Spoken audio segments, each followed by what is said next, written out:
第5章，拉仔埋身教導，為接班鋪好路。陳老爸當年因為生活所迫，只好放棄讓仔女繼續升學。對於呢個不得已嘅決定，佢仲係非常痛心。即使後來各人都喺業餘再進修，攞到中學畢業證書，甚至取得學位，但係陳老先生有時仲會耿耿於懷，好似因為自己當年嘅決定而令4個兒子學業未成。喺家庭環境逐漸改善之後，陳家有經濟能力供5弟 Pius 念大學，並且赴及海外，可以講係圓咗陳爸爸嘅心願。中國人對子女教育十分重視，相信教育係改變命運嘅出路。當條件許可嘅時候，全力栽培子女念書，俾子女學有專精，先至算係盡咗父母嘅教養責任。5弟 Pius 憶述：我細個時候亦都曾經喺工場同鋪頭幫忙，但係我好唔中意工場嘅環境，因為運作中嘅打丸機器會發出巨大噪音，打丸過程搞到工場地面濕立立。對工場嘅工作一啲興趣都冇嘅 Pius， 雖然亦都曾經試過跟車送貨一段短時間，但總係喺度搞震冇幫襯，務求製造麻煩，令大家都認為佢應該遠離呢個家族事業。Pius 唔中意工場嘅工作，但係就中意爸爸帶佢出席社交場合，同嗰啲細叔伯飲茶食飯灌水。小孩子喺當中冇發言權，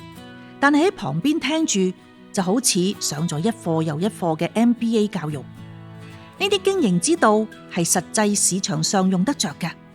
有時候有啲較為複雜嘅例子同埋個案，陳爸爸更加會解釋背後嘅道理，等佢掌握更多。一眾兄長們都係從幾歲孩兒就開始喺工場拼搏，至少從生活中磨練出個人嘅處世態度。呢啲自家摸索得到嘅過程，讓大家都各自有自己嘅系統思維，所以對父親嘅營運方式有唔同嘅演繹。Pius 嘅演繹比較接近父親，亦都常有遇學習於社交嘅機會，聽過唔少爸爸喺經營上嘅各種考慮同埋想法，更加能夠立體咁明白父親決策背後嘅緣由。陳老先生嘅家庭觀念好重，為咗照顧好仔女，甚至可以放棄自己嘅原則。Pius 話：爸爸年輕嘅時候喺街頭做流動小販販賣麵食，有一群警察飽食一頓之後拒絕俾錢，爸爸據理力爭，要求佢哋俾錢，最後就換嚟一場毒打，隻腳更加受傷流血。之後因為治理不當，傷口好耐都唔能夠愈合，西醫建議要進行截肢手術，但係爸爸不情不願，跟住轉向中醫求診，結果唔單止保住咗隻腳，之後更加係完全康復，所以佢個人較為傾向相信中醫。雖然陳爸爸自身有呢個經歷，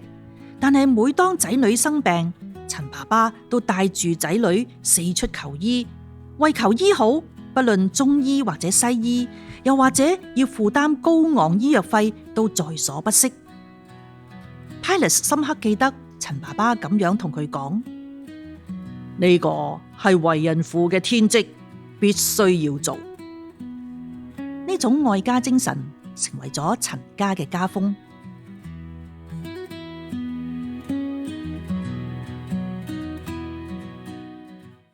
企理小總結：身教不亞於言教，不同個性分開教。工作之餘重社交，吹水之餘亦在教。